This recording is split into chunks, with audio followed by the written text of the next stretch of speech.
महाविकास आघाडी, मनसे आणि विरोधी पक्षाचा सत्याचा मोर्चा निघत आहे आणि या सगळ्या संबंधी बोलण्यासाठी आपल्यासोबत काँग्रेसचे नेते नसीम खान आहेत। नियोजनाच्या बैठका झाल्या, तुम्ही सुद्धा या बैठकांमध्ये होतात। आज मोर्चानंतर एक खरं तर मोठी घोषणा केली जाईल किंवा एक निर्णय घेतला जाईल, कारण 3-4 पर्यायांवर विचार केला जातोय। कारण यापुढे सुद्धा म्हणजे मोर्चानंतर सुद्धा आक्रमकता ही महाविकास आघाडीची वोट चोरीच्या मुद्द्यावर दिसणार आहे। कसा असेल मोर्चा आणि पुढची भूमिका काय? हे बघा, हा जो मुद्दा आहे, हा जो विषय आहे, या देशाकरिता, देशाच्या नागरिकांसाठी खूप महत्त्वाचा मुद्दा आहे। देशाच्या संविधान आणि लोकशाहीचा प्रश्न निर्माण झालेला आहे।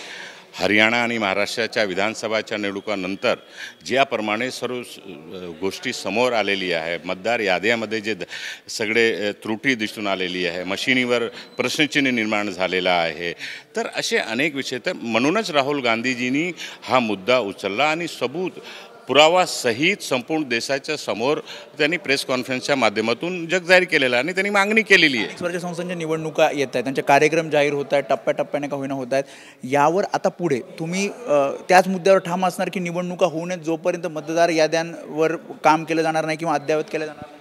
विषय 10-15 दिवस पूर्वीसुद्धा सर्वपक्षीय डेलिगेशन राज्याच्या निवडणूक आयोगाला भेटून आला, मागणी करून आलेला आहे, पण आजपर्यंत त्यांनी काही केलेलं नाही। म्हणून मोर्चा आम्ही काढत आहोत सगळे मिळून, आणि हा मोर्चाच्या माध्यमातून हा इशारा आहे, हा लोकशाही देशाची वाचली पाहिजे की नाही, संविधान वाचला पाहिजे की नाही, ज्याप्रमाणे निवडणूक आयोग वागत आहे, एक सरकारच्या दबावाखाली वागत आहे, सरकारच्या कार्यकर्त्यासारखा काम जर निवडणूक आयोगाचे अधिकारी करत असतील तर चुकीचं आहे। म्हणून त्याचा विरोध दर्शवण्यासाठी विशाल मोर्चा आम्ही सगळे मिळून काढत आहोत। निवडणूक आयोग विचार करेल या मोर्चानंतर, कारण केंद्रीय निवडणूक आयोगाने तसा विचार केला नाही जेव्हा दिल्लीत हा मोर्चा झाला? अनेक पर्याय आहे।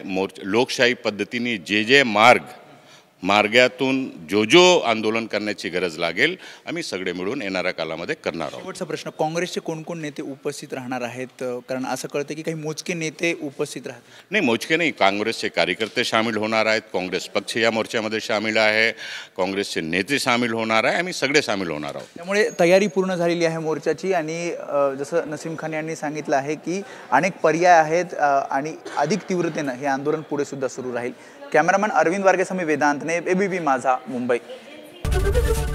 एबीपी माझा, उघडा डोळे बघा नीट।